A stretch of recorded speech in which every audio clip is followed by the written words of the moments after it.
सीताराम। संतों को क्यों सुनना आवश्यक है? देखिए, पहले तो हमें ये जानना होगा कि संत कौन है।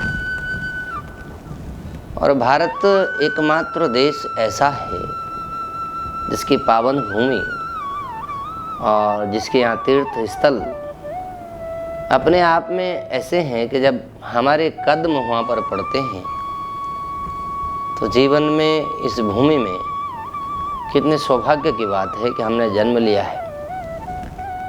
और जन्म लेकर भी देखिए बहुत सारी चीज़ें हम अनुभव में प्राप्त करते हैं। कुछ तो हमारा प्रारब्ध अच्छा होता है, कई बार संस्कार अच्छे होते हैं, तो आपको जीवन की जो अज्ञानता है वो दूर हो जाती है।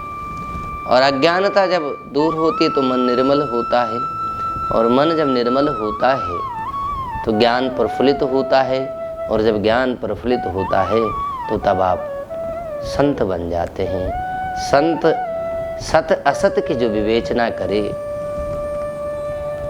जो उसके महत्व को जान सके, जो छल कपट प्रपंच से परे हो जाए, वो संत है। संत केवल वस्त्र पहनने से, ये भगवे वस्त्र हमने धारण कर लिए, उससे हम संत बन गए, ऐसा सिद्ध नहीं होता है।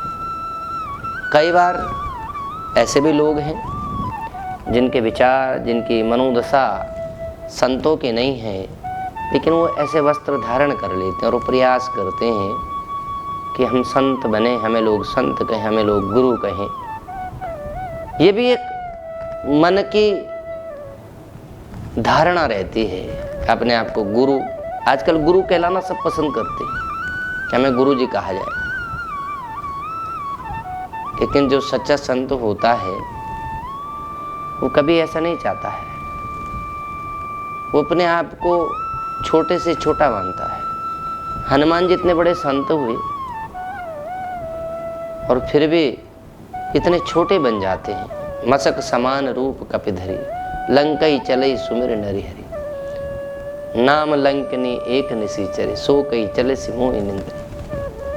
तो ये जो दासता का भाव है उनमें, हनुमान जी के पास सेवक का जो भाव है,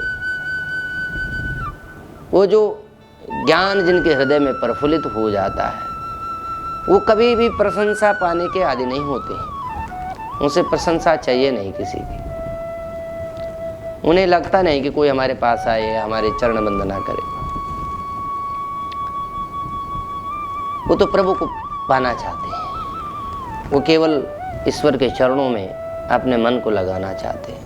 वो अपनी बुद्धि भगवान को अर्पण कर देते हैं। भीष्म पितामह ने यही कहा कि मेरी जो संसारात्मक जो बुद्धि है, मैं इस बुद्धि को आपके चरणों में भेंट करता हूँ।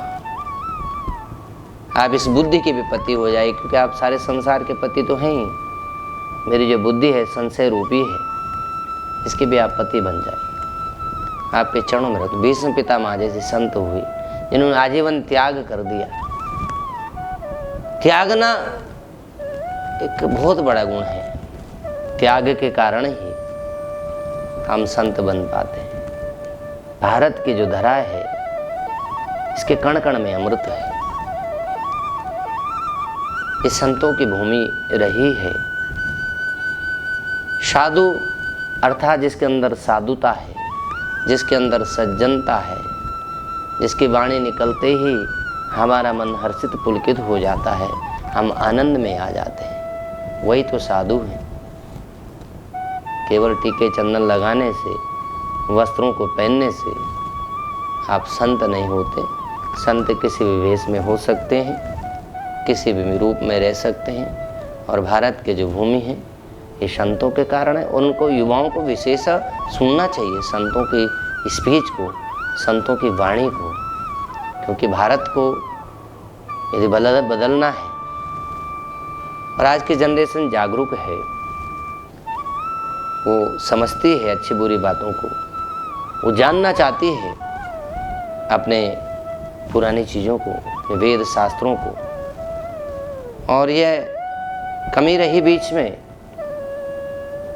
कि वो जो शिक्षा है जो हमारे शिक्षा पद्धति में होना चाहिए था, जहाँ राम को पढ़ाया जाना चाहिए था, जहाँ कृष्ण को पढ़ाया जाना चाहिए था, वहाँ कहीं न कहीं ऐसी चीज़ों को पढ़ाया जा रहा था जिससे हमारे जो युवा हैं, हमारे जो यूथ है, वो धर्म से दूर होती जा रही थी।